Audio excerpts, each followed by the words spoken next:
Ya, selamat siang Pak Agus. Selamat siang, selamat siang. Ya, bagaimana kabarnya nih, Pak Agus? Ya, sehat Oke, luar biasa. Semangat, semangat. oke, semangat ya. Sekarang lagi sibuk apa nih? Lagi sibuk mempersiapkan ujian praktek kelas 9. Hmm, oke. Jadi Pak Agus, sebentar lagi nih kita akan melakukan coaching selama kurang lebih 20 menit ke depan. Coaching ini berbeda dengan training, berbeda juga dengan mentoring ataupun konseling. Jadi coaching ini adalah bagaimana memfasilitasi menuju tujuan, kemudian menemukan solusi dari suatu masalah, dan memperjelas tujuan, dan menyusun langkah terbaik, dan menemukan sumber daya yang diperlukan. Apakah Pak Agus sudah siap? Ya, siap, siap.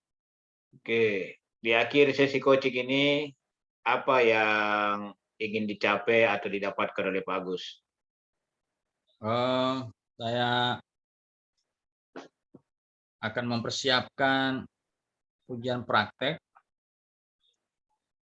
termasuk pedoman ya, pedoman praktek. Jadi ada buku pedoman praktek yang berupa diktat, yang menjadi panduan. Itu nanti kolaborasi antara agama dan PKN, Hmm, PKN.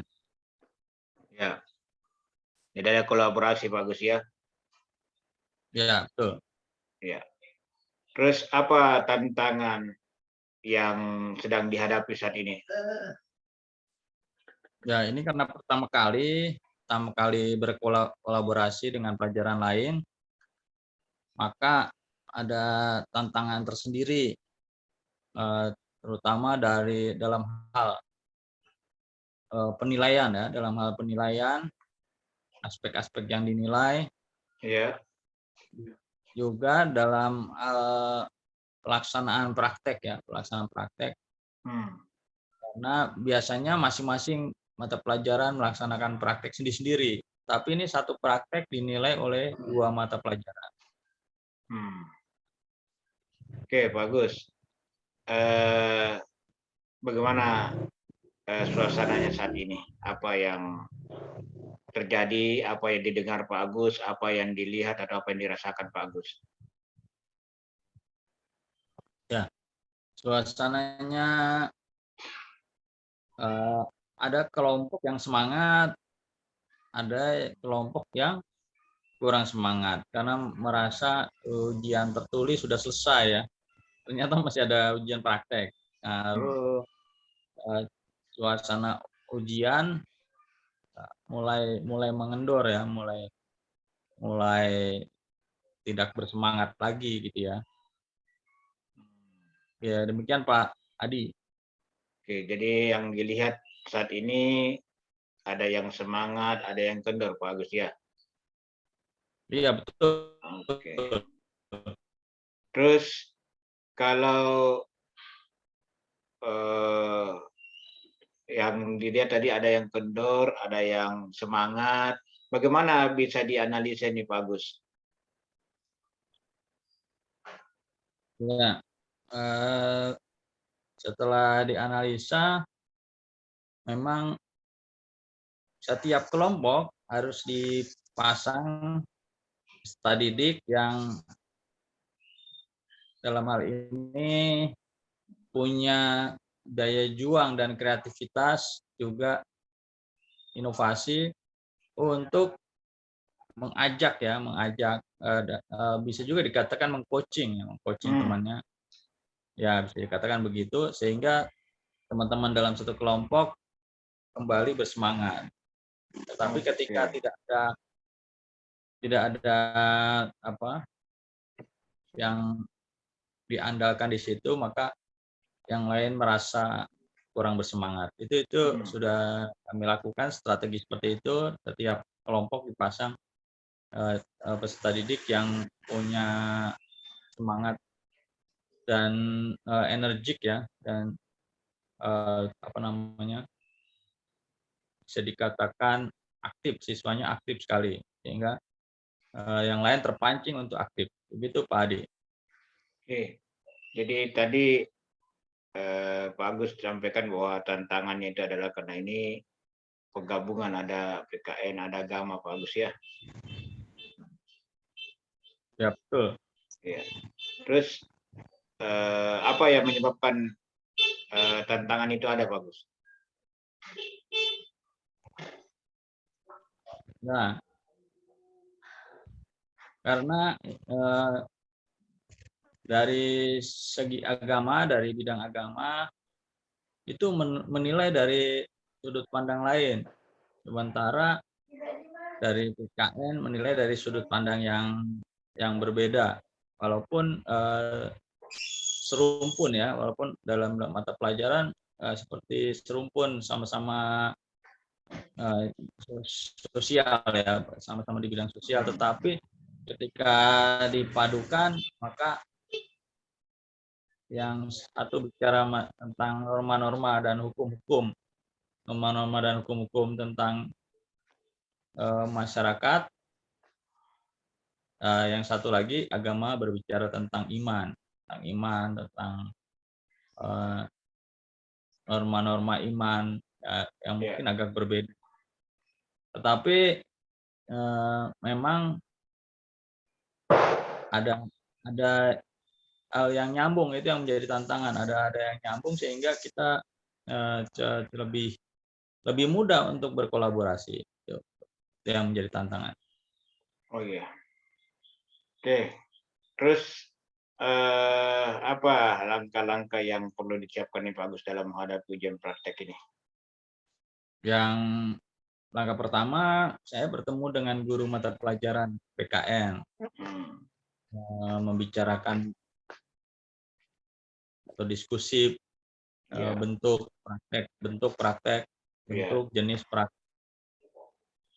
yang akan direncanakan dan dilaksanakan, sehingga dari bidang studi atau mapel PKN itu dapat menyesuaikan diri, dan juga dari bidang studi agama dapat menyesuaikan diri. Kami mengambil tema keadilan dan kejujuran. Nah, di PKN ada, di PKN ada, di agama ada. Jadi itu satu tantangan untuk membuat hal yang berdampak ya. Jadi praktek ini diusahakan berdampak. Kalau sekedar praktek dapat nilai selesai, tetapi ketika berdampak orang lain merasa, wih ini apa ini ya? Terutama di media sosial, nanti Pak Adi bisa komen atau apa di media sosial. Apakah ini berdampak atau tidak, kita lihat saja ya. Terus dari langkah-langkah yang disebutkan tadi Pak Agus, kira-kira mana yang paling disukai Pak Agus ini, langkah-langkah tersebut? Yang paling disukai itu berdiskusi, mencari titik temu. Dari titik temu dengan satu tema besar yang bisa masuk dengan aspek-aspek penilaian agama dan bisa masuk aspek-aspek penilaian PKN. Oke. Begitu Pak Adi. Nah, sekarang Pak Gus, kira-kira atau yang menjadi pertanyaan selanjutnya ini, apa yang perlu dilakukan Pak Agus, atau sumber daya apa yang perlu dilakukan ini, diperlukan? Ya, sumber daya yang diperlukan ya dari buku, pertama buku dari agama, buku paket agama, dan buku paket PKN. Nah, di situ kan ada penjelasan dasar teori, kajian teori tentang tema keadilan dan kejujuran.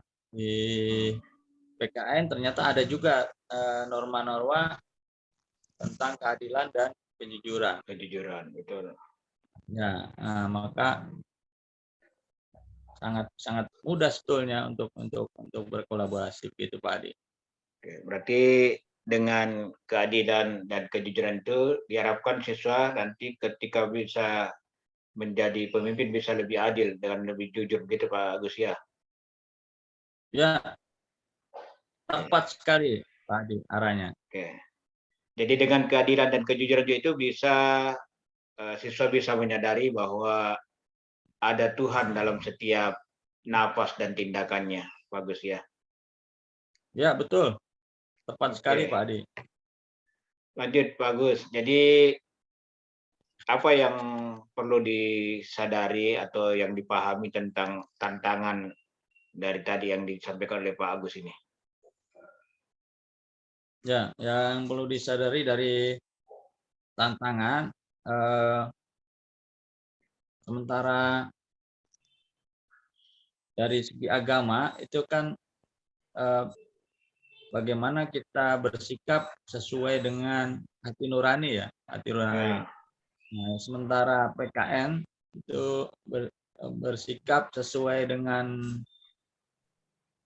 peraturan atau hukum yang tertulis, sehingga keputusan hati nurani bisa didasarkan dengan data atau hukum yang tertulis tersebut.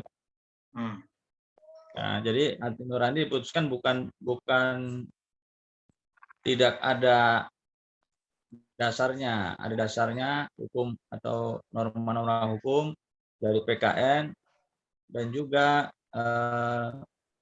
ayat-ayat dari kitab suci tentang keadilan dan kejujuran. oke, terus apakah Pak Agus ataupun siswa ini bisa menerima tantangan ini? Oh, sangat bisa karena kita melihat perkembangan di media sosial, banyak hal yang ditayangkan atau disampaikan dalam media sosial itu hoak ya, hoak. Artinya tidak ada kejujuran di situ, tetapi ada tujuan politik di situ untuk agar masyarakat salah dalam berpikir, jadi mengacaukan pikiran masyarakat sehingga masyarakat berpikir secara salah dan melenceng dari kebersamaan, misalnya sikap adil dan jujur itu, sehingga ya banyak hoak gitu ya. Itu dari sisi media sosial sudah kelihatan banyak hoak Oke, gitu. berarti kalau sudah bisa diterima berarti juga bisa dihargai, menghargai, saling menghargai, bagus ya. Ya Oke, betul. selanjutnya bagus. Apa pelajaran yang bisa diambil dari eh, tantangan yang dihadapi ini di ujian praktek ini, bagus? Nah, ini tantangannya selain persiapan dan pelaksanaan, kita menghadapi tantangan media sosial. Banyak guru-guru yang belum pede untuk menampilkan di YouTube ya. Nah, tetapi saya akan membuat terobosan berani menampilkan di YouTube, tentu saja dengan izin kepala sekolah karena resiko pasti nanti penanggung jawab kepala sekolah, ya kan? Ketika tayangan itu muncul, misalkan ada tokoh politik yang tersinggung, Ya, maka kita edit dulu, kita akan edit dulu sehingga ketika tampil tetap berdampak, tetapi tidak menyinggung nama seseorang atau mencemarkan nama baik, sehingga etika dalam bersosial media itu tetap dijaga ya. Nah, oke. nanti pengeditan terakhir di guru, dua guru yang nilai. Betul, Pak Adi. Oke, terus apa kebiasaan yang dihadapi oleh Pak Agus ini, kebiasaan baru apa yang dihadapi dalam menghadapi ujian praktek ini? Nah, kebiasaan baru ini ya, kita akan dihadapkan dengan masalah hukum. Nah, ketika hukum itu tidak berdasarkan kasih atau tidak berdasarkan apa namanya norma-norma keagamaan, maka hukum itu akan tidak mempunyai pedoman ya. Tidak mempunyai pedoman sehingga hukum itu bisa yang benar menjadi salah, yang salah menjadi benar. Jadi begitu kan. Ketika tidak punya pegangan norma-norma keagamaan. Begitu Pak Adi. Oke. Nah, sekarang apa strateginya dalam menghadapi tantangan ini, Pak Agus? Nah, strateginya kita akan lebih memahami dulu norma-norma keagamaan tentang agama ya, tentang keadilan dan kejujuran ini. Kemudian kita akan memahami juga konsep yang dari pelajaran PPKN tentang keadilan dan kejujuran. Sehingga kita dapat menarik benang merah bahwa keadilan dan kejujuran itu sangat penting ya, sangat penting terutama bagi hukum, dan juga tidak bisa dilepas dari norma-norma keagamaan. Ketika lepas maka ya tadi saya katakan dia akan menyimpang dan yang benar menjadi salah, yang salah bisa menjadi benar gitu ya. Oke. Itu Pak Adi strateginya. Oke, Pak Agus. Ya, selanjutnya Pak Agus, ini saya ingin tahu bagaimana keadaan atau kondisi saat ini dari Pak Agus sendiri dalam menghadapi ujian praktek ini. Apakah ada semangat atau kegalauan?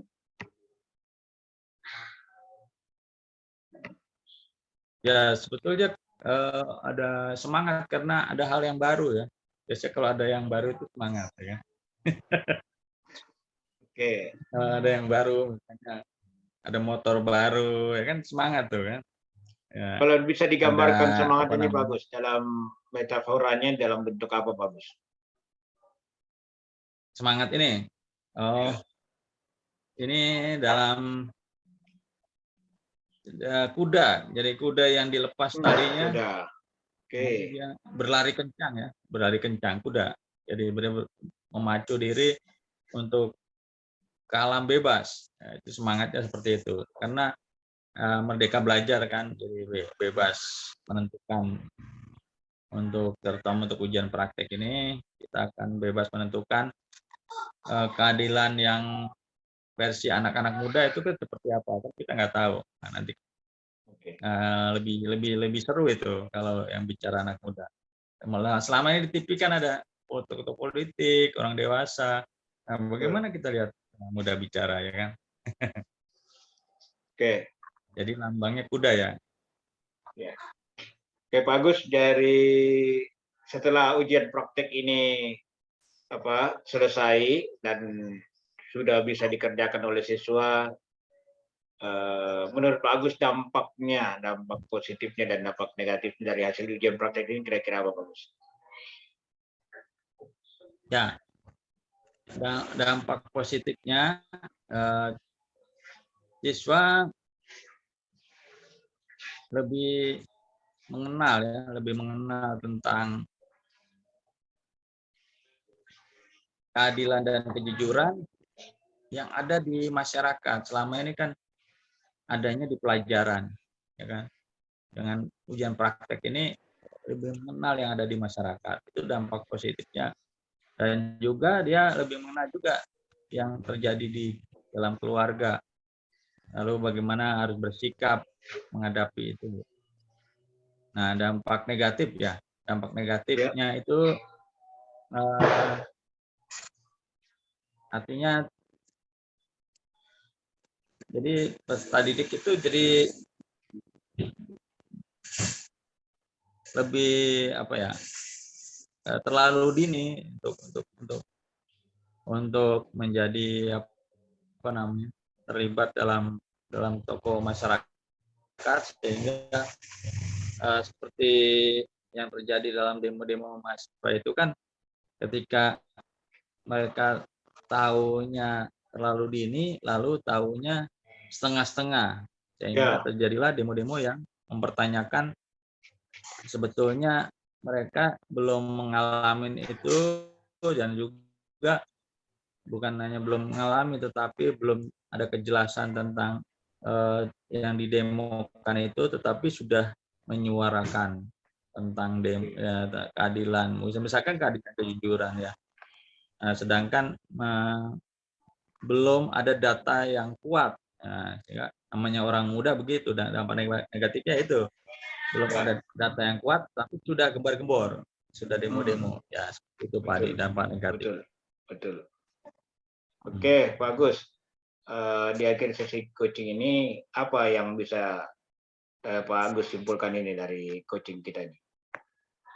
Ya, saya lebih terbantu untuk mempersiapkan ujian praktek ini secara maksimal, Ya, terutama dalam kolaborasi dengan PKN ini, sehingga dari mapel lain mendapat bantuan, hmm, terbantu untuk penilaian mapel PKN, dan juga agama juga mendapat bantuan karena lebih memahami tentang norma-norma hukum yang berlaku, ya, sehingga ketika siswa turun, peserta didik turun di masyarakat kelak, mereka tidak asbun, orang bilang asbun ya, tidak ya. asal bicara, tetapi ada dasar atau data yang kuat untuk bicara tentang keadilan dan kejujuran misalnya. Begitu Pak Adi. Itu Jadi yang kapan akan dilaksanakan ini, bagus ujian prakteknya? eh, dalam waktu dekat ini, Oke, ya hari hari Senin ya. oke, oke, bagus. Selamat ya.